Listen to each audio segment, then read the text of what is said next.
que nós aprendemos com o livro de Jonas, né? Nós lemos ele todo. Creio que a maioria já conhecia, né? Já conhece, é uma história famosa, né? Do Jonas lá no ventre da baleia, né? Mas o que nós aprendemos com este livro, com esta história? Primeira pergunta. Segunda pergunta é sobre o que é o livro de Jonas. Sobre o quê, né? Do que ele trata? Qual é o seu tema principal? Sobre o que é o livro de Jonas? E a terceira pergunta importante para esse dia é: por que nós lemos o livro de Jonas na tarde de Yom Kippur? Por quê? Qual é a relação do livro de Jonas com o Yom Kippur e tudo isso que nós estamos vendo aqui, que o Rocha tratou na sua ministração, né? A questão coletiva, né? O que tem a ver Jonas, o livro de Jonas, com esse dia de Yom Kippur? Aí você pode dizer assim: é fácil essa resposta, Yaakov. É muito fácil. Ora, Yom Kippur fala do quê? De teshuvá, né? De arrependimento. Estamos falando aqui, né? Arrependimento, perdão, né? Buscarmos o perdão do Eterno. Buscarmos nos arrepender pelos pecados que nós cometemos e pelos pecados que outras pessoas do nosso país, nossa cidade cometeram, né? Então é um buscar arrependimento. E lá, no livro de Jonas, tem uma história muito clara disso. Por quê? Qual é a missão que Jonas recebe? Jonas recebe a missão de ir até Nínive, né, proclamá-la na cidade, que se eles não se arrependessem, não fizessem teshuvá, a cidade seria destruída em 40 dias, como nós lemos aqui. Então é claro que essa resposta, Yaakov, é muito óbvia. É isso que tem a ver o livro de Jonas com o Yom Kippur, e é sobre isso que é o livro de Jonas, e é isso que nós aprendemos com o livro de Jonas. É mesmo isso? O nome do livro, vamos pensar o seguinte: ok, fala do arrependimento de Nínive, mas o livro se chama O Livro de Nínive? O nome do livro é Livro de Nínive? Não. O livro não é chamado Livro de Nínive, mas o livro de Jonas. E Jonas não é aquele que se arrepende nessa história, é Nínive. Então, agora que nós temos essa informação, não é livro de Nínive, e nada na palavra é por acaso, o livro se chama Livro de Jonas não por acaso. Porque se o Eterno quisesse que fosse um livro de Nínive, ia estar lá, Livro de Nínive. Eis a história de Nínive, até chegar o momento ali que surge um profeta que prega para eles e eles se arrependem. Não é assim que é o livro. O livro é todo um desenrolar de um pedaço aqui da vida do profeta Jonas. Então é livro de Jonas. Então, qual é a ligação deste livro com esse dia de Yom Kippur? O que nós aprendemos com esse livro e sobre o que é o livro, então, afinal, se não está falando de teshuvá, de arrependimento? Porque o arrependimento foi de Nínive, mas o Jonas, o que houve com Jonas? Ouvimos essa história aqui durante o serviço. Como termina o livro de Jonas, né? De que maneira ele está lá no final do livro? Ele está querendo morrer de raiva, literalmente. Então, sobre o que é este livro? Né? Essa é a nossa reflexão de hoje. Oi? Dorme dentro do barco, que nem Yeshua dormiu no barco. Sim, é verdade, dorme no barco. Tem algo por trás desse dormir no barco dele. Né? Nós já vamos chegar lá. Então, né, o Jonas, ele termina o livro, lá no capítulo 4, de uma forma que ele não faz qualquer tipo de teshuvá, de arrependimento. Ele não faz. Não faz. Né? Então, sobre o que é o nosso livro. Sobre o que é essa história e por que é lida no Yom Kippur. Esse livro ele trata de algo que é fundamental para todos aqueles que creem no Eterno e em Yeshua. É um conceito fundamental, que nós vamos chegar lá no final aqui do estudo, nós vamos chegar nesse conceito. Ele é fundamental para nós, todos. E é sobre isso que é esse livro, nós já vamos saber o que é então isso, afinal de contas, né? Porque a teshuvá, claro que a teshuvá é importante, e é uma temática que é tratada no livro, só que para que a teshuvá, para que o arrependimento exista, precisa passar por este algo fundamental, por esse conceito fundamental, que é tratado aqui no livro de Jonas, que nós já vamos descobrir. Então vamos lá. Resumidamente aqui, né, tratando então do tema, a pergunta estava ali, o Yaakov fala e o slide já vai depois, mas está lá, a pergunta estava ali, sobre o que trata o livro de Jonas. Né, então, algo fundamental, ele trata de algo fundamental para que a teshuvá, para que o arrependimento exista. Né? E aí nós temos duas questões que nós podemos levantar a partir desse início do livro aqui então. O livro começa falando o quê? A palavra do Eterno veio a Jonas, filho de Amitai, dizendo: Levanta-te, vai à grande cidade de Nínive e clama contra ela, porque a sua malícia subiu à minha presença. Para quem não sabe, Nínive, né? Nínive era uma cidade capital dos assírios, se eu não me engano, dos assírios, né? E os assírios eram um povo terrível. Terrível na sua... Quando eles vinham e tomavam uma cidade, eles literalmente torturavam as pessoas, empalavam as pessoas. Era uma crueldade, uma barbaridade gigante. Então eles cometiam coisas atrozes. Isso é o que nós sabemos, fora o que nós não sabemos, né? Então Nínive era a capital desse império terrível. Pensem nisso. Primeira coisa a gente precisa pensar aqui, tá? E aí vem o Eterno e manda Jonas falar: Jonas, faz o seguinte, você vai lá para Nínive, lá a capital lá dos assírios, aquele povo mesmo terrível, você vai lá e vai pregar para eles que se eles não se arrependerem de tudo esse mal que eles estão cometendo no mundo, em 40 dias a cidade deles vai ser destruída. Né? Essa é a missão que Jonas recebe. E no versículo 3, o que Jonas faz? Jonas, porém, levantou-se para fugir da presença do Eterno. E em vez de ir para Nínive, que ficava aqui, eu sou meio ruim de referência aqui. Nínive fica pro... Isso aqui é leste, né? Leste, isso. Nínive ficava pro leste e ele vai para Tarsis, que era pro oeste. Literalmente ele vai pro outro lado. Né, pro oposto. Ele foge, diz a palavra aqui, que literalmente ele foge da presença do Eterno. Aí vamos levantar então uma primeira pergunta. Por que o Jonas foge da presença do Eterno? Né? Alguém pode fugir da presença do Eterno? Para algum lugar? Existe algum lugar onde nós possamos ir que a gente fuja da presença do Eterno? Não, né? Se nós hoje aqui, servos do Eterno, né, humildes servos do Eterno, buscando nos aprimorar, temos essa consciência de que não tem como fugir da presença do Eterno, que dirá um profeta que tinha um contato direto com o Eterno, que o Eterno falava com ele diretamente, como é que ele não sabia que não pode fugir da presença do Eterno? Ué, que tipo de profeta é esse que acha que pode fugir do Eterno? Então, por que ele foge da presença do Eterno? O que isso significa? Né? Qual que era a intenção de Jonas com isso? Vamos guardar isso por enquanto. Né? Então essa é a primeira pergunta. E nós vamos para uma segunda pergunta. Lá para o final do livro, capítulo 4, versos 6 e 11, para encerrar o livro. Quando acontece o quê? O Eterno ele faz lá um kikaion.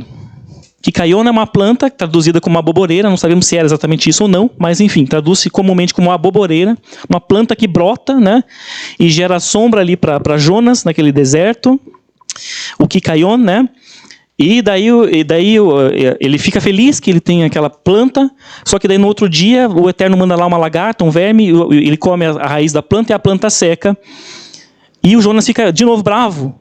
Como que pode? Agora não tem mais a minha planta aqui, que tinha crescido aqui para me fazer sombra. E aí Deus vai lá dar uma lição de moral para ele, termina o livro dizendo assim: olha, Jonas, né? Você teve compaixão da aboboreira, você nem trabalhou por ela, né? Nem fez ela crescer, e ela nasceu numa noite e na outra noite ela já morreu. E eu não vou ter compaixão com Nínive, com essa cidade gigante que tem não sei quantas mil pessoas. Então o Eterno dá uma lição de moral para ele ali. E Jonas ele permanece revoltado com aquilo, né? Ele está revoltadíssimo ali com aquela situação, né? E a pergunta então que fica é: qual é afinal a lição do Eterno para Jonas? Porque até o final ele se mantém na sua ira, né? Primeiro lá com Nínive, depois porque a aboboreira secou, ele se mantém nisso até o final. O que o Eterno quer dizer com isso? Olha, Jonas, você tem compaixão da aboboreira, que, né, você nem plantou, e você não quer que eu tenha compaixão da cidade de Nínive, blá, blá, blá, blá. Mas que lição que é essa, afinal de contas? Será que é algo tão simples como o texto, para a gente, uma leitura superficial parece sugerir? Assim, algo tão... Jonas, estou te dando uma lição de moral aqui, ó. Você ficou bravo por causa da aboboreira, mas eu não quero destruir a cidade. Que lição que é essa, afinal de contas, né? Então essas duas questões, elas estão relacionadas, elas estão interligadas. Vejam que é o começo e o final do livro, né? De novo, a palavra, né, os livros da palavra Torá e os livros da palavra eterna, elas não têm a função de contar uma história, né? Não tem esse objetivo de contar uma história para a nossa vida. Tem sempre algo querendo ser ensinado, tem sempre um princípio querendo ser ensinado. Mas existe uma lógica do eterno nas coisas. Existe uma forma como o livro começa e a forma como o livro termina, e as duas coisas estão ligadas. As duas coisas estão relacionadas. Temos que entender que tipo de lição é essa que o eterno deu e o que tem a ver essa lição com o começo do livro. De por que ele foge, o que ele quer, qual é a intenção dele com aquilo, né? E aí existem, sim, tem um rabino em que eu me baseei esse estudo, né, o rabino David Foreman, e ele faz 4 hipóteses, 4 teorias de por que o Jonas poderia ter fugido, para tentar responder a primeira pergunta. Por que Jonas fugiu, quis fugir da presença do Eterno, né? Ciente que ele era como profeta de que isso é algo impossível. Mas por que ele quis fugir? Então o rabino ele faz 4 teorias. A primeira diz o seguinte, 4 teorias. Yoná, ele não queria ser visto como um falso profeta. Como assim, né? Como assim? Qual que é a missão que o Eterno deu para Jonas? Vai até Nínive e diz, olha, se vocês não se arrependerem, a cidade de vocês em 40 dias vai ser destruída. E o Jonas, segundo essa teoria aqui, o Jonas então pensou assim, tá, mas daí eu vou lá e eu vou pregar, e se eles se arrependerem, a cidade não vai ser destruída, eu vou ser tomado por falso. Vão falar, você quis só enganar a gente aqui, ó. Você quis fazer a gente se converter para o teu Deus, mas não aconteceu nada. Então ele teria um medo de ser tomado por um falso profeta. Isso é falso, né? Você falou que aconteceu uma coisa que não aconteceu, né? Mas essa teoria aqui, segundo o próprio rabino, ela é meio furada. O rabino ele põe essa hipótese, mas ele diz, não, isso aqui é furado, né?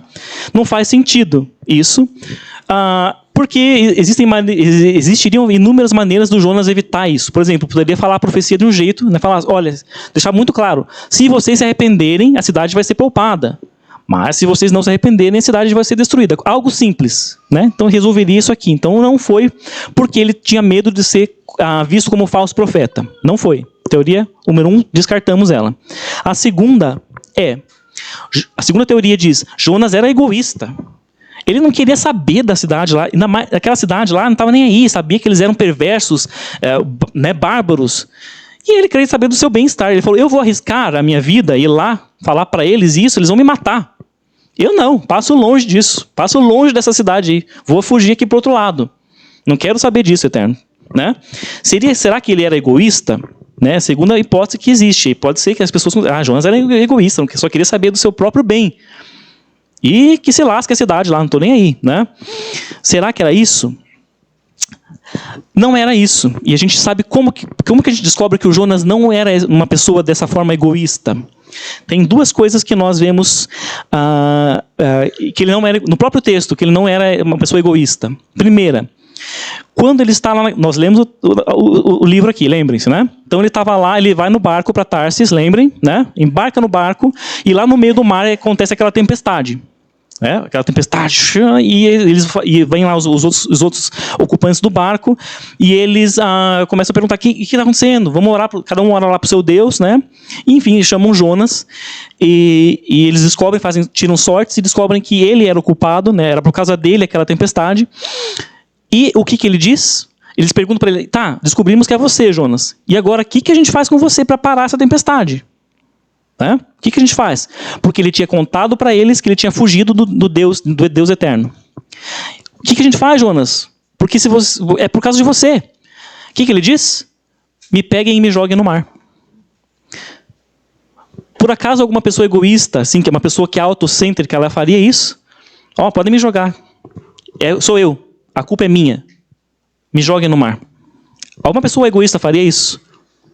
Não. Ele ia falar assim, não sou eu não. Vamos remar mais forte?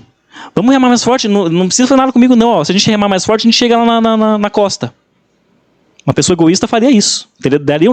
Tentaria dar um jeito de se livrar a todo custo ali. Mas não é o que Jonas faz. Ele assume a sua culpa e ele oferece, me joguem no mar que vai parar a tempestade. Ele faz isso, né? Então já vemos aí que ele não tinha esse perfil de egoísta, né? E tem uma outra situação que acontece também, no final, né? Ele diz 2 vezes ali no texto que era melhor que o Eterno tirasse a vida dele. Eu quero morrer, em outras palavras. E geralmente uma pessoa que ela é autocêntrica, ela não tem essa coisa de... Ela quer se exaltar, né? Ela quer só o bem para si. E o Jonas, ele não tinha, ele era desprendido disso a ponto de... A ira dele era tanto, eu quero morrer. tira a minha vida, eu não quero mais viver, né? Então, ele não é um tipo de pessoa egoísta, então, com isso, descartamos a teoria também número 2. Descartamos 2 hipóteses já aqui. Terceira hipótese do rabino lá. Jonas era patriota. Ele era assim, eu sou judeu roxo. E andava com a camiseta assim, com a estrela de Davi. Para lá e para cá, porque ele era muito patriota. E aí, o que ele pensava? Eu não vou lá num outro povo pregar uma mensagem do meu Deus, do Deus do meu povo para eles. Não quero saber disso. Não quero ajudar um inimigo de Israel, porque os assírios eram um dos inimigos de Israel, né? Que posteriormente viria conquistar também o reino do norte, né? Os assírios, tá? Então, o Jonas, ele fala, não vou, eu vou lá oportunizar que o inimigo do meu povo tenha uma possibilidade de ser salvo? Não. Eu sou judeu, não quero saber deles. O problema é deles, né? Essa é uma das teorias que existem aí de por que o Jonas teria fugido para não ir levar mensagem, né? Mas se for isso aí, né? Se fosse isso realmente que acontecesse, a mensagem do Eterno para Jonas ia relacionada a isso, ia permear o livro. A mensagem lá no final do texto ia ser mais direcionada com isso, né? Olha, você não pode desprezar um povo porque ele não é o seu povo, sei lá, né? Ia ser um outro tipo de lição ali. Não é isso. Não é porque Jonas era um patriota, um judeu roxo, lá de israelita roxo, né? Não era por isso. E a quarta e última teoria, ela é ligada um pouco com essa, mas é uma versão espiritual desta. Como assim uma versão espiritual desta teoria? De Jonas ser patriota, né? Jonas teria medo do seguinte: o meu povo judeu é um povo teimoso, de dura cerviz. E quando o Eterno envia profetas para o meu povo não ouve os profetas, né? Sabemos que Israel, na sua história, muitas vezes foi assim. O meu povo não ouve os profetas do Eterno e não faz o que o Eterno mandou fazer. E se eu for lá para o povo pagão, para o povo gentil, para aqueles assírios, e eu pregar a mensagem do Eterno e eles se arrependerem realmente, o que o Eterno vai pensar? Ele vai pensar assim, opa, eu mando tantos profetas para Israel e eles nunca se convertem? Olha, agora eu mando aí um profeta para um povo gentil e eles de imediato se converteram. Por que eu preciso de Israel? Eu vou ficar com esse povo aqui, então. Eu vou ficar com os assírios, né? Então, segundo essa teoria, Jonas teria medo disso, de que o Eterno substituiria Israel pelos assírios se os assírios se convertessem assim de imediato, com uma mensagem, de um profeta, né? Mas essa teoria também não é lá muito perfeita, né? Por quê? De novo, como que termina o livro? Com a lição da boboreira, né?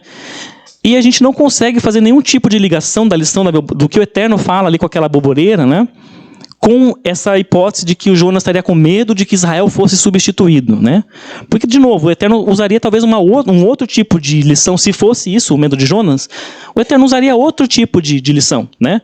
Olha, você não pode ficar pensando no que vai acontecer lá na frente com outro povo, né? O chamado de Israel é para sempre. Seria uma lição para ensinar para ele que Israel jamais seria rejeitado, sei lá. Mas não foi isso que aconteceu.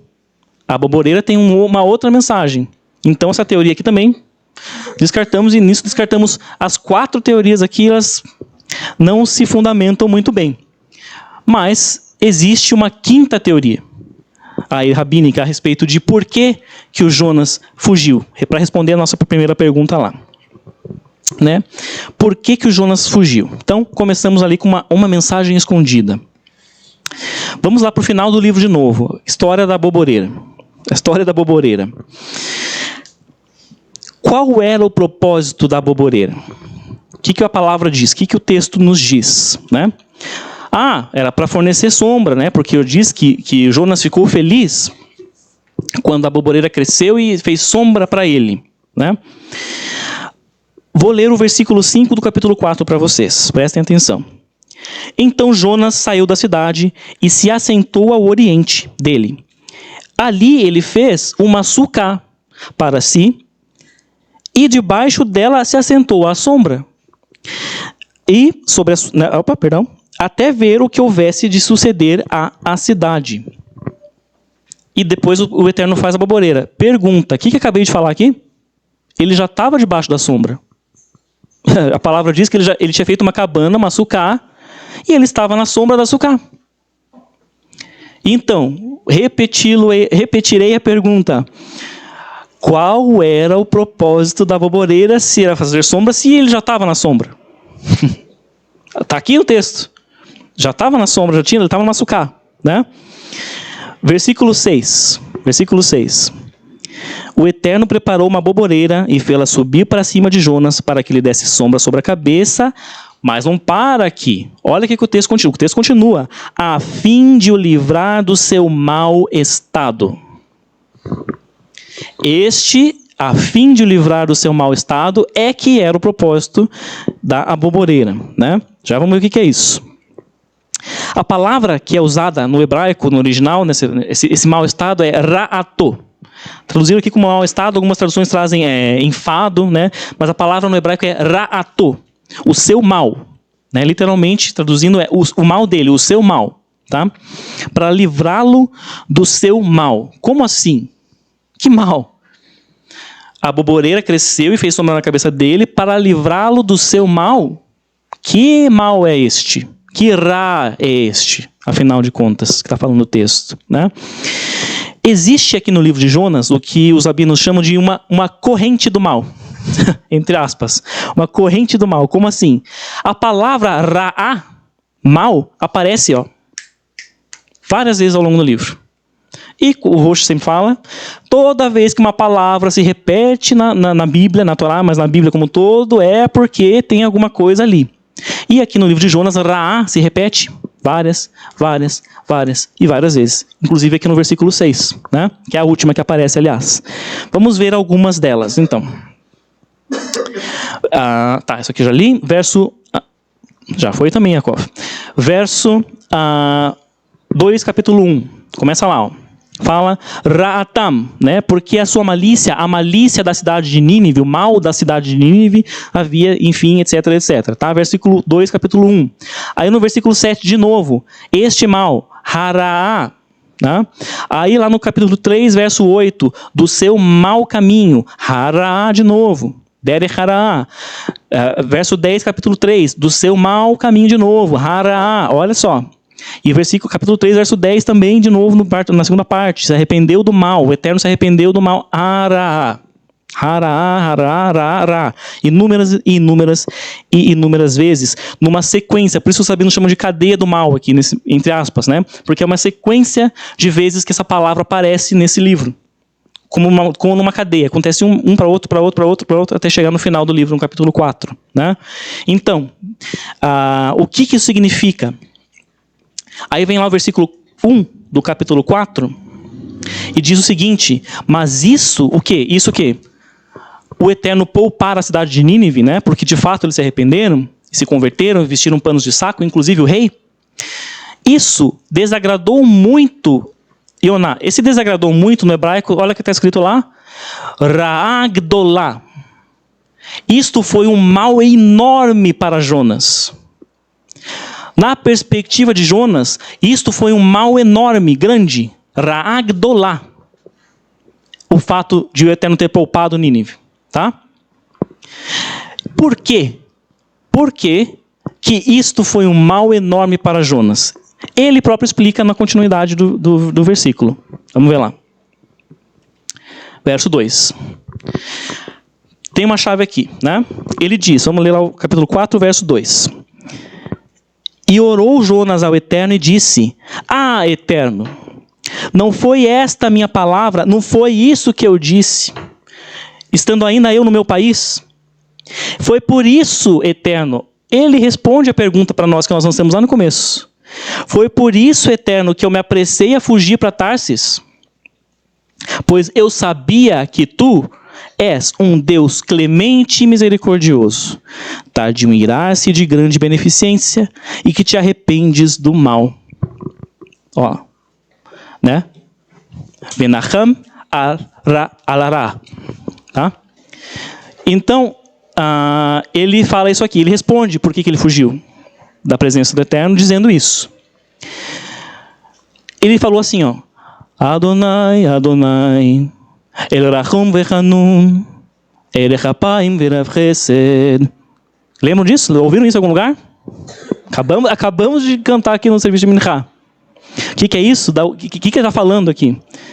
Ele inventou essas palavras, que Deus, tu és um Deus clemente. Da onde que ele tirou isso? Ele está citando a Torá. Ele está fazendo uma citação da Torá. Do que? Da onde? Shemot. Moisés. Shemot. Yaakov. Que? Shemot 34, verso 6. Quando o Eterno, ele próprio se apresenta para Moisés dizendo estas palavras. Deus misericordioso e compassivo, tardio em irar-se e grande em graça e verdade. Êxodo 34, 6. Né? Então Jonas ele cita a Torá para o Eterno. Ele está discutindo com o Eterno. Ele tá bravo, lembre-se, ele está irado porque o Eterno poupou Nínive e ele começa a discutir com o Eterno. Ele começa a discutir, né? E ele cita as próprias palavras do Eterno, lá de Shemot, de Êxodo. Tem alguma coisa diferente ali? Sim. Eu já vi. Eu destaquei, né? O Jacob já destacou, o hebraico já está destacado. Mas tem uma coisa diferente que ele fala, que não fala igual lá de Êxodo. O que é, o Pedro? Isso. Jonas, né? Ele não fala assim, ó, que tu és um Deus misericordioso, em grande em graça e verdade. Ele não fala a verdade. Ele fala, tu és grande em graça e te arrependes do mal. Opa, por que ele faz isso? Por quê? Qual o motivo dele fazer isso? Né? No verso 2 aqui,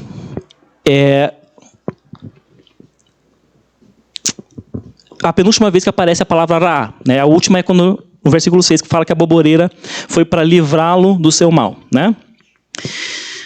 Livrá-lo... Qual é o mal, afinal de contas, então? Já vamos entrar um pouquinho mais nisso aqui. Qual é o mal, afinal de contas? Esse sentimento que ele estava tendo. Né? Ele estava irado. Guardem isso. Ele estava irado porque o Eterno tinha poupado a cidade de Nínive. Então entendemos que o mal que fala que a boboreira era para livrar ele daquele mal é esse sentimento que ele estava tendo ali. Né? E ele disse isso, ele tinha acabado de dizer isso aqui para o Eterno.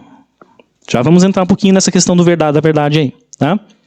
Então, de novo, respondemos a pergunta 1. Né? Qual era a pergunta 1? Por que Jonas fugiu? Ele mesmo respondeu. Fugi porque eu tinha dito. Ele falou, eu falei para você, Eterno. Eu sabia que se eu fosse lá, esse povo ia se arrepender e o Senhor não ia destruir a cidade. Ele fala isso. Ele diz isso. Então respondemos a pergunta 1. Mas a pergunta 2 era, qual era o propósito? O que quer dizer essa história da boboreira? Né? O que é isso, afinal de contas? Como que a planta que cresceu ali, como que ela explica tudo? Todo esse livro, toda essa história. Né? Então, de novo, aí ele discute com o Eterno e ele cita a Torá, porém ele muda o final dos três atributos. Mudou. Ele tirou a verdade e colocou te arrependes do mal. E ele falou isso com certeza assim, irado. Ele estava com raiva quando ele estava fazendo isso. Né? Por quê? Por que ele troca a palavra? Por que ele não fala a verdade? Que o Eterno é de verdade, Deus também de verdade. Né? Dica. Voltamos para o início do nosso livro, Jonas 1:1. O que fala lá? Só os alunos do hebraico do Pedro vão poder ler agora. Sinto quem não está fazendo hebraico, ó. Não vou explicar, vou explicar. Vai rir, isso aí. Pedro já pegou. O professor já pegou, ó. Aqui os alunos. Vai rir, Davar Adonai, Elioná, Ben Amitai. Isso é o versículo 1, capítulo 1 de Jonas. O que é isso? E veio a palavra do Eterno a Jonas, filho de Amitai. Esta palavrinha aqui, o nome do pai dele, Amitai, é uma raiz de uma outra palavra hebraica, o Pedro já sabe, muito importante. Olha lá em cima, cadê? Aqui, ó. Olha aqui, ó. Emet. Podem ver, as mesmas letras, mesma sequência. Mesmas letras, mesma sequência. Então, o que? Ele era filho de Amitai, filho da verdade. Da minha verdade. Amitai é minha verdade, né? Mas a mesma raiz da palavra verdade. Opa! E quando ele vai falar lá para o Eterno, ele não fala a verdade. Quando ele vai citar a Torá, ele corta a verdade fora e muda ali o final. Por quê? A dica está no nome do pai dele, né? Já vamos seguir adiante. Então, a verdade. A verdade. O que é a verdade? O que é a verdade no contexto da palavra, no contexto bíblico e no contexto geral, né? A verdade é que para cada ato existe uma consequência, não é? Tudo aquilo que nós fazemos tem uma consequência. Plantei e colhi. Semeei e colhi. Se eu plantar o bem, colho o bem. Se eu plantar o mal, colho o mal. Não é isso? Essa é a verdade. Assim o Eterno criou o universo. Esta é uma lei fundamental do universo que o Eterno criou. A verdade é, para cada atitude, para cada ato existe uma consequência. Em quaisquer níveis que se possa pensar, isso funciona assim, né? Se eu jogar aqui tem uma bolinha parada aí no meio do corredor, e eu jogar uma outra, essa bolinha bater nessa que está parada, o que vai acontecer? A bolinha que está parada vai se mover. É a consequência do ato da outra bater, ela se moveu, né? Então essa lei existe em todos os aspectos do universo, inclusive na nossa prática. Tudo aquilo que nós fazemos, nós colhemos de volta, porque para cada ato existe uma consequência. Esta é a verdade, segundo a Torá, né? Esta é a verdade. Justiça, né? Justiça. Ora, você fez isso, você vai colher aquilo. Não é justo que você faça isso e colha outra coisa diferente, porque você fez aquilo. Justiça é isso aqui que você vai colher, porque foi isso aqui que você plantou. Acabou, né? Esta é a justiça, esta é a verdade, né? Aí vamos pensar assim numa situação hipotética. Uma situação hipotética, né? Vamos pensar. Chegamos nós aos nossos 120 anos, com força, saúde, graças ao Eterno, mas chegou o nosso momento do Eterno nos recolher, né? Ele nos recolhe, nos leva consigo.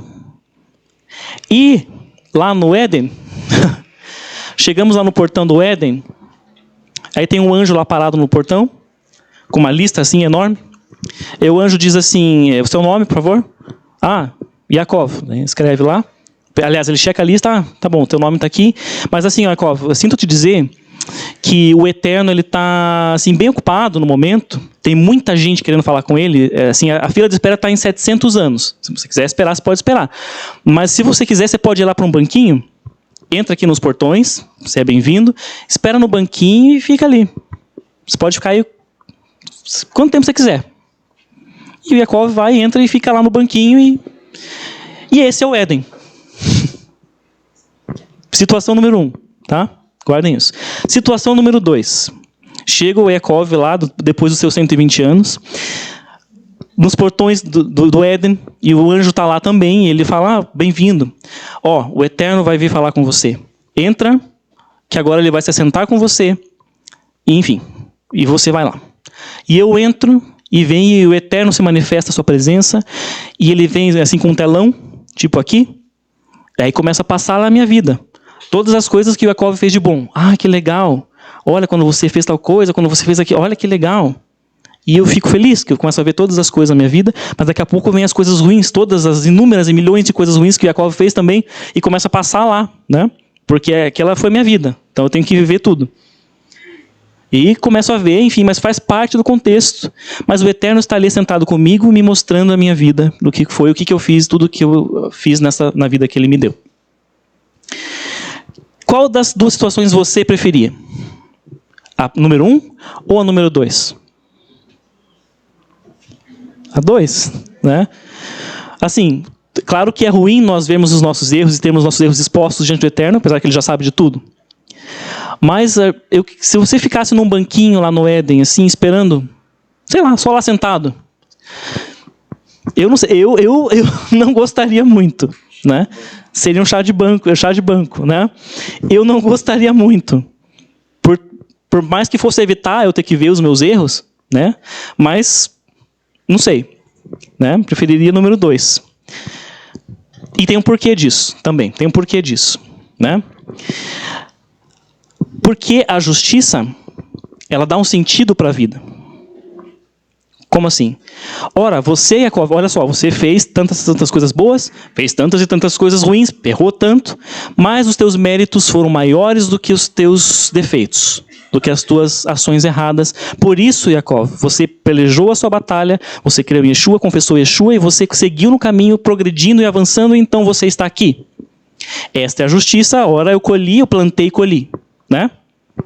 Justiça dá sentido à vida. Situação número 2. Uma hipótese que nunca aconteça. Né? Vamos supor que aconteça um crime contra uma pessoa que nós amamos muito. Uma pessoa que nós gostamos muito. Né? Sofre um crime e perde sua vida, por exemplo. E nós somos levados diante do juiz, diante de um tribunal. Aquela pessoa que cometeu o crime foi pega, foi presa, está lá sendo julgada. E o juiz chega e nos diz o seguinte: olha, Yaakov, ele pediu perdão, o criminoso pediu perdão para você, por tudo que ele causou para você, por conta dessa situação, e eu gostaria de te pedir que você retire a queixa contra essa pessoa, porque ele pediu perdão. E aí? E aí? Tudo bem. Eu confesso que eu não aceitaria isso tão facilmente. Sairia revoltado de lá. Como é que pode o juiz me vir com um absurdo desse? A pessoa, né, é um absurdo. Ele tirou a vida de uma pessoa que eu amo, sei lá. Não aceito isso. E eu vou clamar ao Eterno, então, por a justiça do Eterno, porque eu creio no Eterno e sei que Ele é justo. Eu não aceito a justiça dos homens, o que eles estão me propondo aqui. Eu vou clamar ao Eterno. E eu clamo ao Eterno, e aí à noite o Eterno me vem em sonho e diz: então, Yaakov, essa pessoa se arrependeu. E eu estou pedindo para você, eu estou te comandando que você retire a queixa. E eu acordo, foi só um sonho. Aí tem um bilhetinho lá: Yaakov, retire a queixa. Eterno. Né, para não deixar dúvidas, que não foi coisa da minha cabeça, nem a minha raiva do juiz humano. Como que seria a sua reação? Aquele criminoso tirou uma vida de alguém que você ama. Haz e Halila. Não acontece. Né? Como que seria a sua reação? Você buscou a justiça dos homens, e a justiça dos homens diz: a pessoa se arrependeu, você tira a queixa. Aí você busca a justiça divina, e a justiça divina diz: retire a queixa. Esqueça, deixe isso, o passado para lá. Eu estou te ordenando que você retire a queixa. É difícil a gente pensar assim hipoteticamente, né?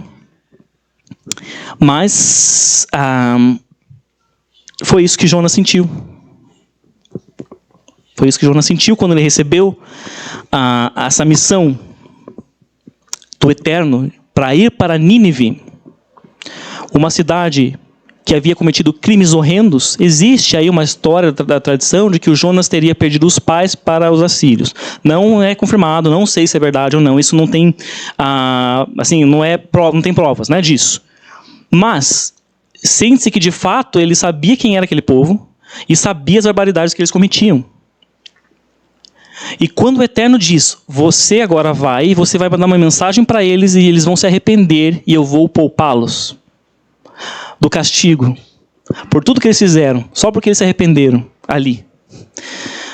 E é isso que Jonas sente, essa sensação de que, como assim a justiça divina está me mandando ir lá para poupar eles do castigo que eles merecem receber pelo que eles fizeram?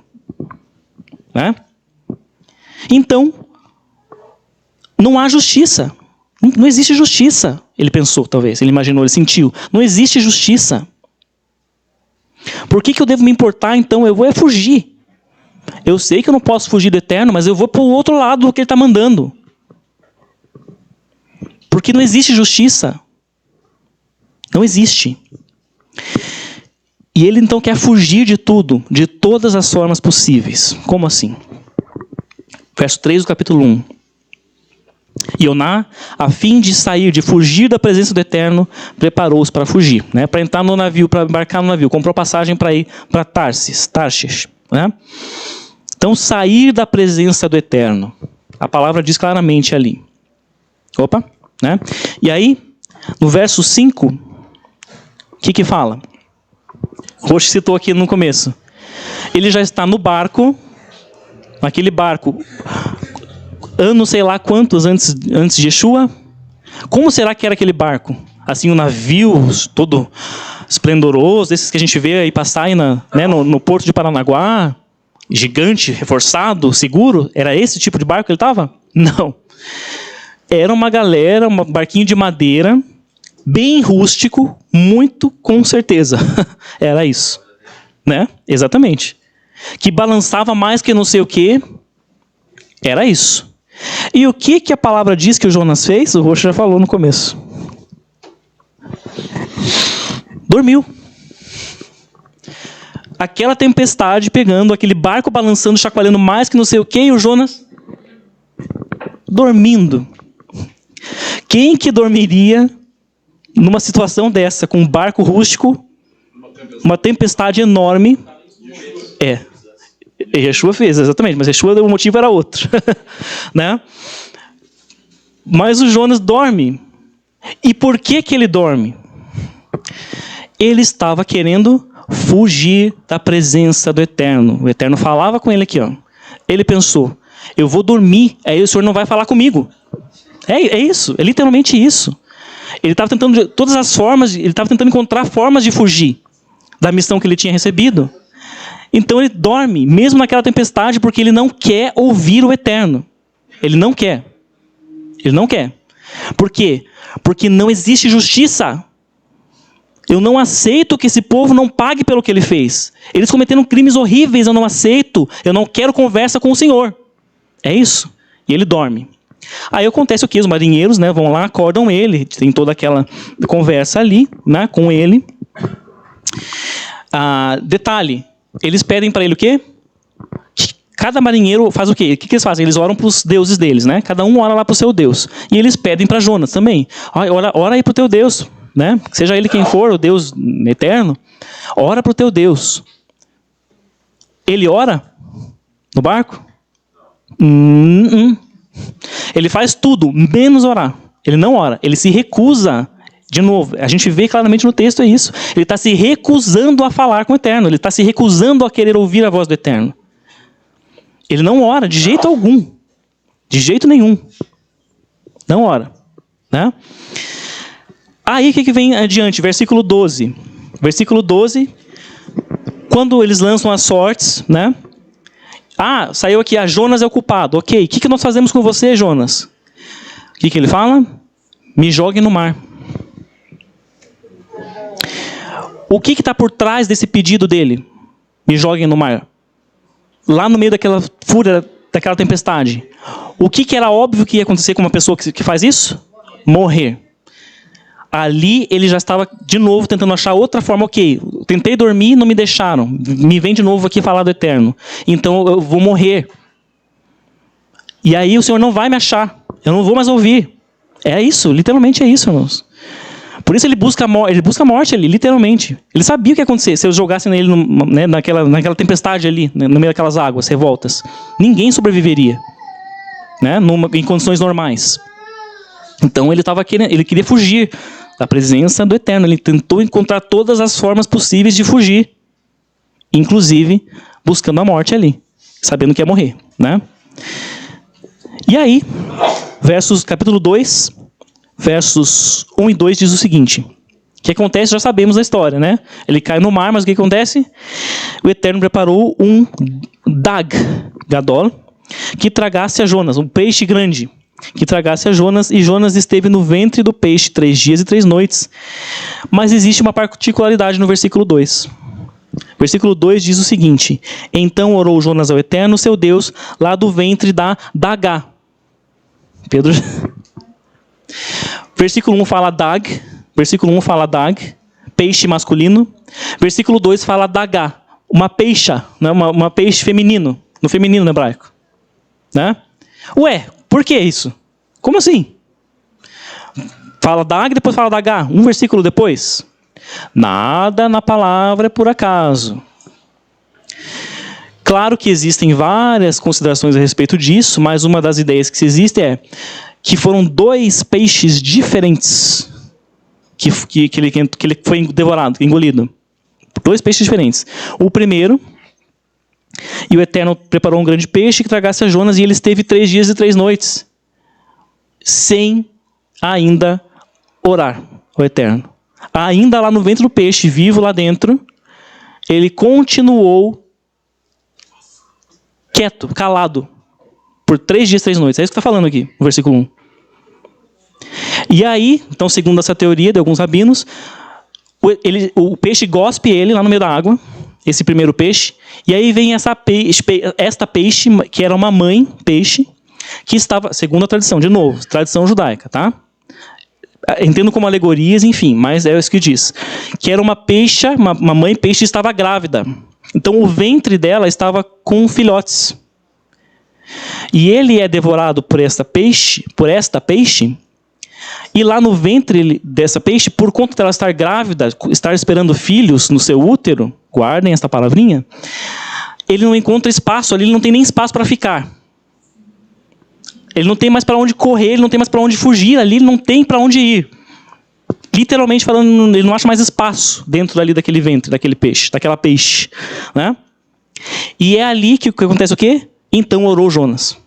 Aí ele ora. Quando ele não acha mais espaço, ele não tem mais para onde ir. Na sua fuga. Na sua tentativa de fuga, né? Por assim dizer. Aí ele ora, capítulo 2, versos 3 ao 10, ele ora, né? Ele começa a orar ali, da minha aflição clamei ao Eterno, né? E ele me respondeu, e ele faz aquela oração longa ali, vai até o versículo 10, que é uma oração de ação de graças. Ele vê que o Eterno poupou a vida dele, apesar do que ele estava fazendo, né? E ele faz uma oração de ação de graças. Mas eu pergunto para vocês, o que está faltando nessa oração de Jonas? Nesses versículos 3 a 10. Não dá tempo de ler tudo agora, né? Mas nós lemos aqui durante o Minchá. O que falta na oração dele? Hã? Tem a ver com perdão, é isso também. Em momento algum, Jonas faz chuva. Se arrepende. Em nenhum momento ele diz, me perdoe, Eterno, porque eu tentei fugir da tua presença. Me perdoe, Eterno, porque eu não fui cumprir a tua missão que o Senhor me mandou. Ele, nenhum momento ele diz, nenhum momento ele admite isso. Ele não faz chuva, ele não se arrepende em contexto, em momento algum.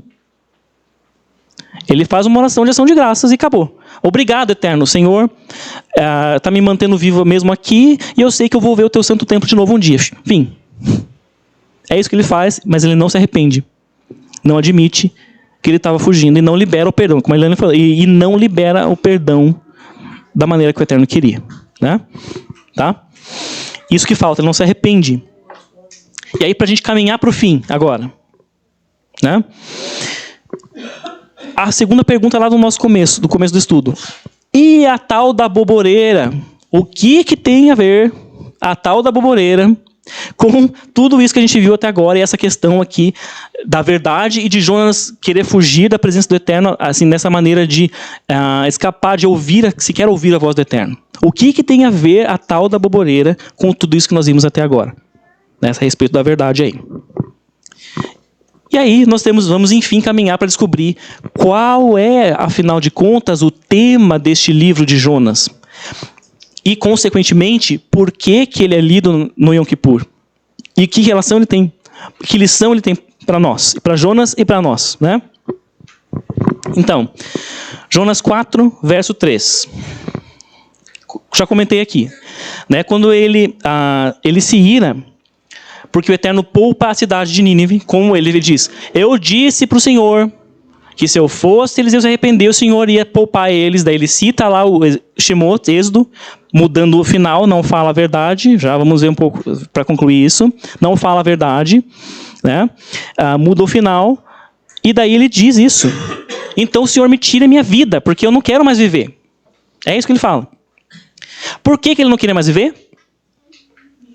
Porque não havia justiça para ele. Ele estava vendo a situação de uma maneira... Não existe justiça no mundo. Se Deus, que é o juiz supremo, não quer fazer justiça para esse povo que cometeu tantas atrocidades, não existe justiça. Eu não quero mais viver. Porque a justiça dá sentido à vida. Lembra lá dos nossos exemplos? A justiça dá sentido à vida. Quando eu vejo os meus atos que eu cometi, os bons e os maus, e vejo que os bons superaram os maus, e eu alcancei a salvação, desenvolvi minha salvação, não por causa dos meus atos, por causa de Yeshua, mas eu desenvolvi esse caminhar, né? E estou lá no Éden, a justiça deu sentido para a minha vida. Olha, então eu andei nos caminhos do eterno, a consequência, a resposta disso foi, agora estou aqui no Éden, né? A justiça dá sentido à vida. Quando eu não vejo justiça, a vida parece perder o sentido, e era isso que Jonas estava sentindo. E se a vida perde o sentido, olha o que ele fala. Tira minha vida de uma vez, porque eu não quero mais viver. Porque eu não vejo a tua justiça. O Senhor disse que o Senhor é a verdade. Por que ele não fala a verdade quando ele cita Êxodo? Porque ele estava dizendo assim, o Senhor falou que isso é verdade, mas não é. A verdade seria, esse povo seria destruído, aquela cidade seria destruída. Esta é a verdade. Esta é a justiça. Se o Senhor não faz, então verdade não existe. É isso que ele quis dizer quando ele mudou o final do trecho dos 3 atributos lá. Né? É isso. E de novo, Jonas era o quê? Filho da verdade. Né? E como que Deus reage a essa provocação de Jonas? Qual que é a resposta do Eterno? Né? O que ele faz? Ele já falou que ele faz a boboreira crescer. A palavra diz que é isso, para livrar Jonas desse sentimento, daquele mal, aquele sentimento, aquela ideia que ele estava tendo, de que não havia justiça no mundo. Né? Vejam que no verso 5, né, o que fala ali? Que Jonas se sentou, lembram? Ele fez a sucá, ele fez lá a sucá e se sentou na sombra da sucá, da cabana, para ver o que aconteceria com a cidade. Pergunto, a cidade, o que o Eterno já tinha dito que aconteceria? A cidade já tinha se arrependido, vimos no capítulo 3, capítulos 2 e 3, que o povo de Nínive se arrependeu, se converteu dos seus maus caminhos, vestiu o pano de saco e cinzas, e orou e clamou ao Eterno. Então foram poupados, não é? Por que Jonas se senta ali e fica vendo o que vai acontecer com a cidade? Porque ele ainda queria ver a justiça acontecer. Ele ainda queria ver, ele ainda tinha esperanças de que o Eterno ia mudar de ideia e praticar a verdade ali. Então ele se assenta e fica vendo, na expectativa de que algo ainda poderia acontecer com a cidade de Nínive. Né? Mas, né, aí vem o Eterno e faz a boboreira. Aquela planta cresce, né, o Eterno faz ela crescer miraculosamente, ela cresce do nada, em uma noite, e faz ali a sombra para Jonas. Já vimos que não é pela sombra em si, mas para livrá-lo daquele mal, né? Mas a palavra diz que o Jonas fica contente, que ele se alegra com aquela planta. Olha que coisa linda, uma planta nasceu aqui, cresceu assim, numa noite, e faz mais sombra para mim. Que maravilha isso, que coisa maravilhosa. Que milagre é esse maravilhoso? Ele fica feliz, né? A palavra diz. Fica contente com a boboreira. E eu pergunto de novo, por que ele fica feliz se já tinha sombra? Se ele já estava na sombra? Por causa disso que eu falei. Ele se maravilhou. Foi uma maravilha. Uma planta não cresce assim, numa noite, do nada, sem ninguém fazer nada ali, né? Ele ficou maravilhado com aquilo. Ele viu naquilo ali o quê? Um ato de amor do Eterno para com ele. É isso que ele viu ali. Por isso que ele se alegra. Poxa, olha, o Eterno fez uma planta para mim aqui. Né? Sobrenatural do Eterno. Ele viu o sobrenatural do Eterno. E ele viu isso como um ato de amor. Olha, o Eterno, né, está me alegrando aqui com essa planta. É isso que ele vê. Por isso que ele se alegra. Né? E aí, no verso 8... Né? Aqui. Verso 8... A boboreira murcha. O que o Eterno faz? O Eterno faz lá uma lagarta, né? Durante a noite, a lagarta come a raiz da boboreira, a boboreira murcha. E o que acontece com o Jonas? Verso 8. Fugiu aqui o verso 8. Aqui, achei. Ao nascer o sol, tá, já vimos, Jonas pede para si a morte e diz, melhor me é morrer do que viver. E fala a mesma coisa que ele falou no versículo 3. Então, lá no verso 3, ele está bravo, por quê? Porque a cidade de Nínive foi poupada, né? E ele se ira, porque ele queria ver a justiça. E aqui no verso 8, que não está ali, mas ele diz de novo a mesma frase. Por quê? Porque a boboreira seca, murcha. E ele tinha ficado feliz com aquela boboreira, ela murcha, e ele fica irado de novo, e ele diz a mesma frase. Quando ele diz, é melhor me morrer do que viver, é como se o Eterno dissesse para ele assim, agora você entendeu. E nós já vamos entender também. Agora você está entendendo, Jonas. Por quê? Será que é isso, né? De novo, Jonas viu aquela boboreira como uma expressão do quê? De amor do Eterno para ele, né? O que é? Por acaso uma planta que não foi plantada nasce assim sozinha do nada? Não, de novo. Não, muito menos crescer em poucas horas, né? A ponto de fazer sombra. Não é assim que as coisas funcionam na natureza, no mundo real, no mundo material.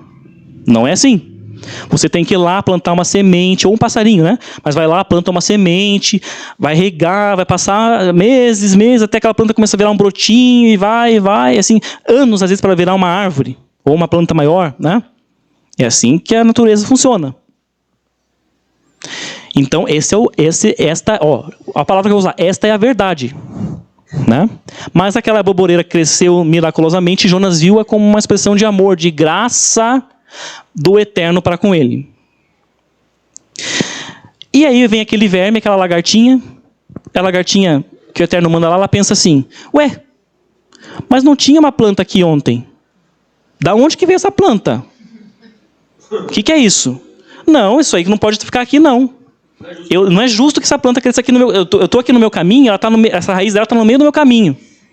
Não gostei, não achei legal, vou devorar essa raiz para passar. E a lagarta faz isso, ela devora a raiz da boboreira e a boboreira seca. Porque a lagarta ela não admite que aquela planta tenha nascido ali do nada, né? Ela não aceita isso. Como se fosse isso. Então a lagarta é como se fosse uma expressão da justiça. A verdade é, essa planta aí não tem que estar aqui não. Como assim vai nascer, crescer do nada em poucas horas? Não. A verdade é, isso não pode acontecer, acabou. Não quero saber dessa planta aqui, vai embora a planta. A lagarta é uma expressão da verdade. Verdade. Emet. Né? E aquela planta nascendo miraculosamente, crescendo, né, brotando assim em poucas horas, era uma expressão do quê? Do amor da graça, da compaixão, da misericórdia do Eterno para ele. E é assim que ele interpretou, por isso que ele se alegra, né? Aí vem a lição do Eterno, né? Aí vem a lição do Eterno para ele. E na palavra misericórdia tem algo curioso. Rahem, né? Nós temos uma música, aliás, que é Rahem. Faz tempo que não cantamos, né? Rahem no Hashem Eloheinu Rahem. Rahem, essa raiz, Rahem, é a mesma raiz no hebraico para a palavra útero. Rahem. Útero é a mesma raiz da palavra Rahem, misericórdia. Então, quando Jonas vê aquela planta como uma expressão de misericórdia do Eterno para ele pensa em Rahem. Onde foi que ele não conseguiu mais fugir da presença do Eterno? Em que lugar? A última instância que ele tentou foi onde? No ventre da Agá, da peixe que estava grávida, segundo a tradição. Né? Olha só, vão ligando as coisas. Ali que ele não tem mais como fugir. Né? Útero, Rahem. E aí ele vê que o Eterno tinha misericórdia com ele e faz uma oração de ação de graças só, né? Mas não se arrepende. E aí no final da história ele vê aquela planta Rahem. Olha, o Eterno está tendo misericórdia de mim, está fazendo mais uma sombra aqui para mim, para não vir esse vento quente, não bater aqui, ó, na minha sucá. Né?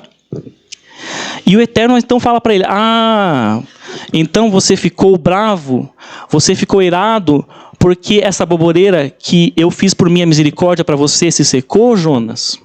Você ficou bravo por causa disso? Você se irou por causa disso? Aí o Jonas diz, sim, hipoteticamente, né? Como se ele falasse, sim, eu sei que ela não devia existir, né? Porque a planta não nasce assim, eu sei que ela não devia existir, mas também não precisava destruir a planta por causa disso, não precisava secar ela. E aí assim o Eterno fala, agora você entendeu, Jonas. Agora você entendeu minha mensagem.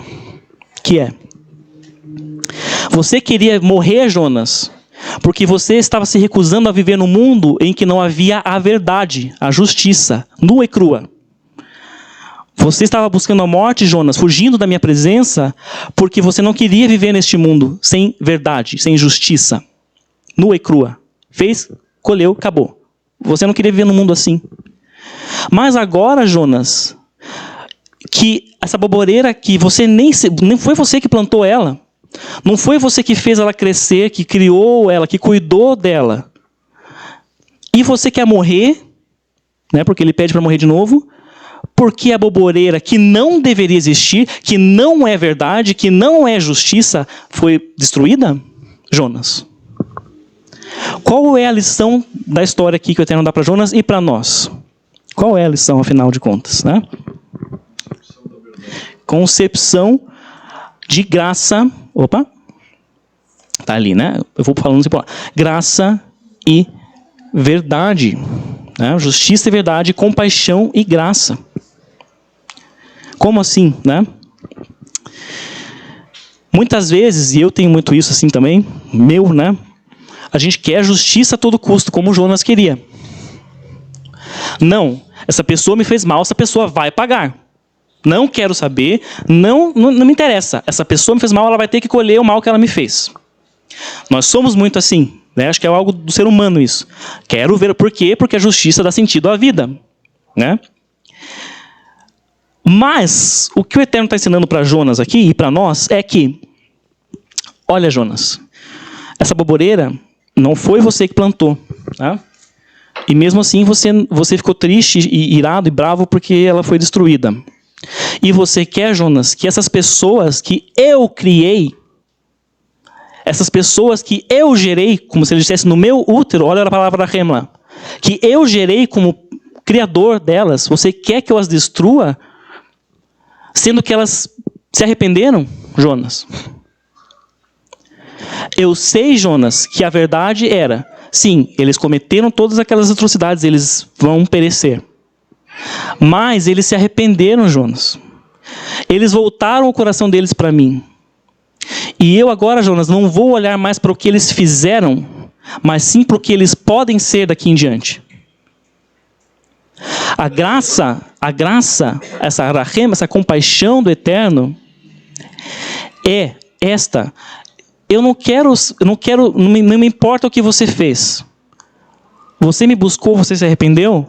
Eu estou vendo agora o teu potencial, o que você vai ser daqui em diante. Eu vejo o que você pode ser daqui em diante. Como se ele estivesse gerando um filho no seu útero, né? Uma mãe gerando um filho no seu útero. O que a criança fez para merecer estar ali? O que um bebê que está no útero da mãe, o que ele fez para merecer estar ali? Nada. Né?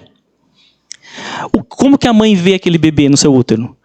Ela vê o potencial, ela vê o que ele pode ser. O que ele pode vir a se tornar. O meu filho vai crescer saudável, vai ser advogado, vai ser um médico no futuro. Ela vê o potencial daquela criança que está no seu útero. E assim o Eterno estava vendo também. E era isso que ele queria ensinar para Jonas.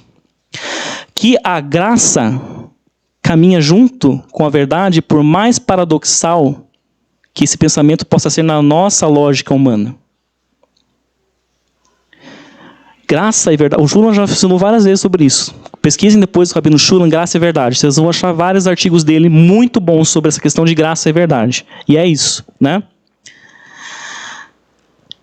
Jonas, você não pode viver num mundo que não existe justiça, mas também você não pode viver num mundo que não existe graça, Jonas.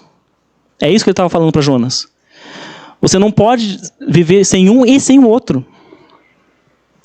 A teshuvá, o arrependimento, é nada mais, nada menos que mudar o quê? O passado? O que já passou? Posso mudar o que eu já fiz? Não. Mas quando me arrependo, eu posso mudar o quê? Meu futuro. O arrependimento é para mudar o futuro. E sim, anular aquele passado.